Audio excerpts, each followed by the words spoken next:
نحمده ونصلي على رسوله الكريم سيدنا وشفيعنا وحبيبنا محمد صلوات الله عليه وعلى آله وأصحابه أجمعين. أعوذ بالله من الشيطان الرجيم. بسم الله الرحمن الرحيم. إن الله وملائكته يصلون على النبي يا أيها الذين آمنوا صلوا عليه وسلموا تسليما. اللهم صل على محمد وعلى آل محمد كما صليت على إبراهيم وعلى آل إبراهيم إنك حميد مجيد. اللهم بارك على محمد وعلى آل محمد كما باركت على إبراهيم وعلى آل إبراهيم إنك حميد مجيد. أما بعد، السلام عليكم ورحمة الله تعالى وبركاته.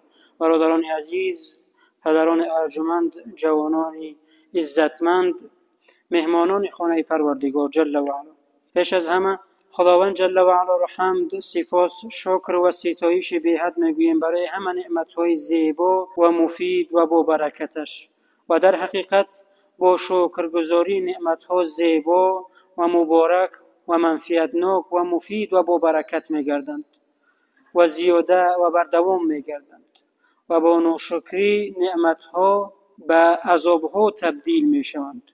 پس از خداوند جل و علا طلب و دعا می‌نماییم که همه ما و شما را توفیق شکرگزاری بر نعمت‌هایش نصیب کند. دعا می‌کنیم که خداوند جل و علا هر عبادتی که در این هفته گذشته کردیم از ما و شما قبول کند. خطاها و لغزش‌هایی که داشتیم خداوند جل و علا بیامرزد و مغفرت کند.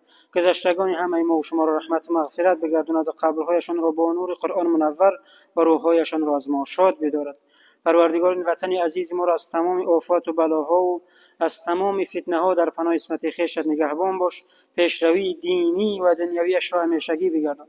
پروردگارا، این بندگانت که در این سردی به خانه‌ات آمدند و دست بالا کردند، پروردگار تو خود از دلهای ما آگاهی همه ما را به مقصدهای اصلی و رضاگی خودت برسان. پروردگار، بیماران را شفای کامل عاجل نصیب بفرما. خصوصا یک مادری گفتن جراحی شده است و طفلک بیمار است و مادر دیگری هم بیمار است. خداوند همه مادران و تمام بیماران را شفای کامل عاجل نصیب بفرماید. همه ما و شما را در عبادت ها در بندگی کامیاب و موفق بگرداند و همه ما عمر دراز مبارک با برکت نصیب کند.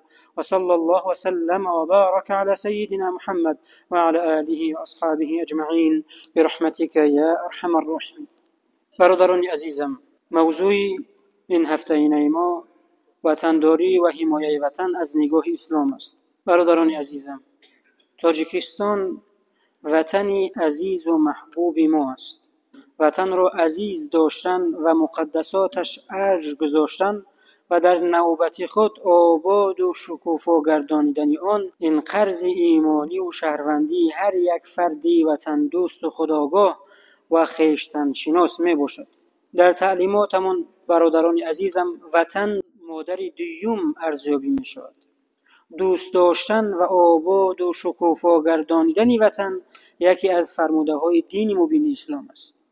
و چنین قولم هست که مشهور است بین مردم: حب الوطن من الایمان، محبت به وطن از ایمانداری یک انسان سالم و انسان مؤمن است.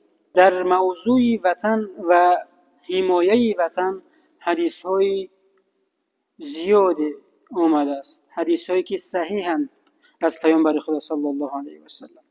صلح و صلاح، امن و ثبات وطن برای انسان نعمت بزرگ است که بدون آن حیات خویش را به سعادتمندی نمیتواند بگذراند.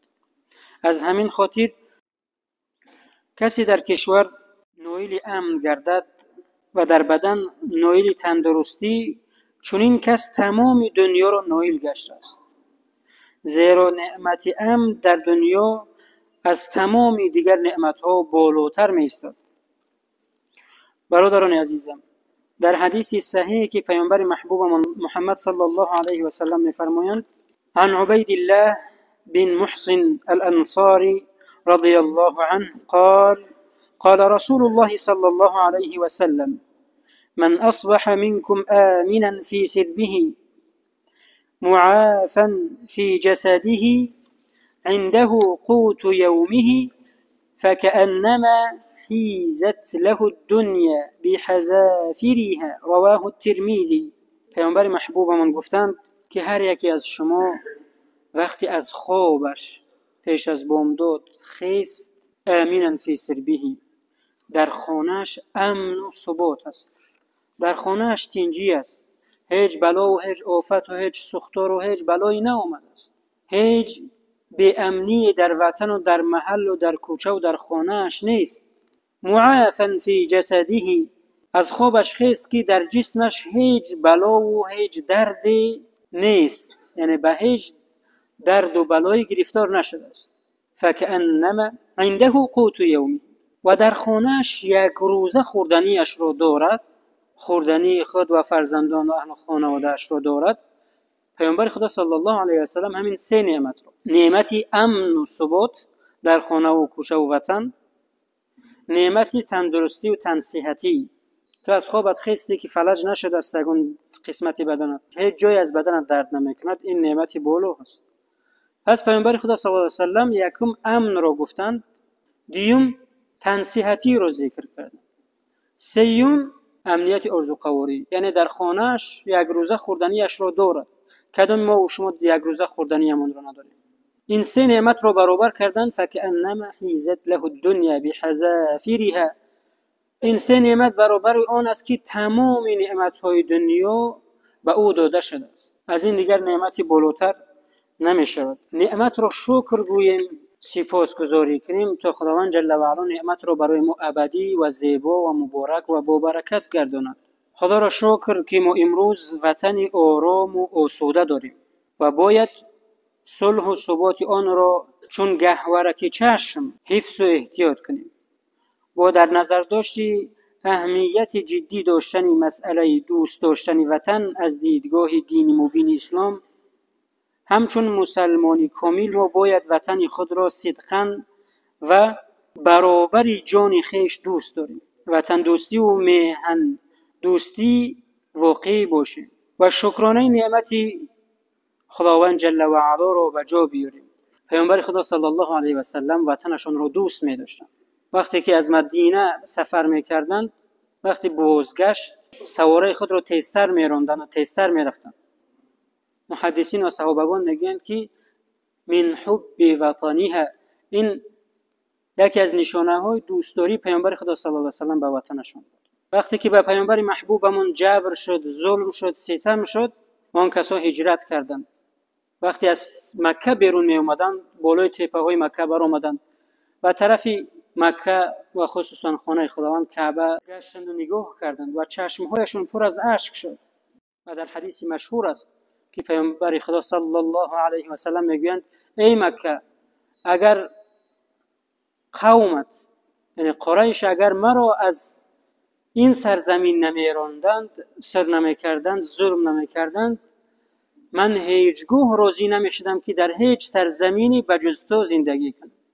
این نشانه محبت به وطن است. برادران عزیزم، پس برادران عزیزم، پیامبر محبوبمون کوههای وطنش را دوست می داشت، برای وطنش دعا می کرد و حضرت ابراهیم وقتی خانه کعبه را ساخت و در آنجا دعا کرد که پروردگارا امن و ثبات و امنیت را در این سرزمین همیشگی بگردان و رزق و روزی فراوان نصیب بگردان و خداوند جل و علا دعایش را اجابت کرد. پس باید ما هم برای خودمون، برای وطنمون و برای تمام مسلمانان دعا کنیم، دعای امن و امنیت، دعای ثبات و شکر گذاریم همه نعمت‌های پروردگار جل و علا. این حال در دنیا در شرایطی قرار داریم که اهل بشر باید بیشتر به قدر صلح و ثبات و آسایشتگی برسد. حالا کشورهای جنگ زده برای همه امان معلوم است، وقتی آتش جنگ شعله‌ور باشد انسان به یگان نیت و مقصد خود موفق نمی شود و نمی رسد. حتی طاعت و عبادت دست جمعانه هم در شرایط امن و ثبات عملی می شود.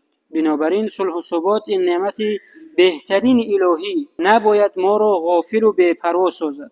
این صلح و ثبات با زحمت ها و قربانی های زیاد به دست آمده است. گذشته از این در فرهنگی هزار ساله ملت ما همیشه جنگ و خونریزی، افراط و زیاده روی مذمت شده، برعکس اتحاد و همبستگی، صلح و دوستی ترغیب می شود. حکیم فردوسی گویا که برای امروز می فرمایند میازار موری که دانه کش است، که جان دارد و جان شیرین خوش است. جهان خواستی یافتی خون مریز، مکن با جهان داری یزدان سیتیز. چنانه که گفتم در موضوع وطن حدیث های صحیح زیادی آمده است و پیامبر محبوبمون درباره شکرگزاری چی زیبا می‌فرمایند. حدیثی که نعمان ابن بشیر روایت میکند از پیامبر خدا صلی الله علیه و سلم که پیامبر بالای منبر بودند و گفتند من لم یشکر القلیل لم یشکر الکثیر. اگر هر کسی که کمی رو شکرگزاری نکند او زیاد رو شکرگزار شده نمیتواند. پس برای اندکترین چیزها باید شکرگزاری کنیم خداوند جل و علا. و گفتند و من لم یشکر الناس لم یشکر الله. و هر کسی که یک انسان رو برای نیکی هایش، برای زحمتش، پدر و مادر رو برای خدمت هایش، برای تربیت نیکش، همسر رو برای خدمت هایش، فرزند رو برای اخلاق نیکش، دوست رو و برادر رو شکر گفتن نتواند، خدا رو هم شکر گفتن نمیتواند. و گفتن التحدث بنعمت الله شکرا. و سخن گفتن درباره نعمت های پروردگار این قسمتی از شکرگزاری نعمت هاست. و ترکوها کفر. و هر کسی که نعمت ها رو به یاد نیارد و ذکر نکند او ناسپاسی کرده است. والجماعت رحمت. و در سرجمعی رحمت پروردگار جل و علا هست. والفرقة عذاب رواه احمد. و در جدایی، فرقه گرایی، جدا شوی، گروه شوی، قسمت شوی، این عذاب است، عذاب پروردگار جل و علا میاد. برادران عزیزم، از خداوند جل و علا طلب و امیدوارم و دعا می‌نماییم که همه ما و شما را در شکرگزاری نعمت‌هایش کامیاب و موفق و استوار بدارد. خداوند این امن و آسایش را همیشگی و ابدی بگرداند.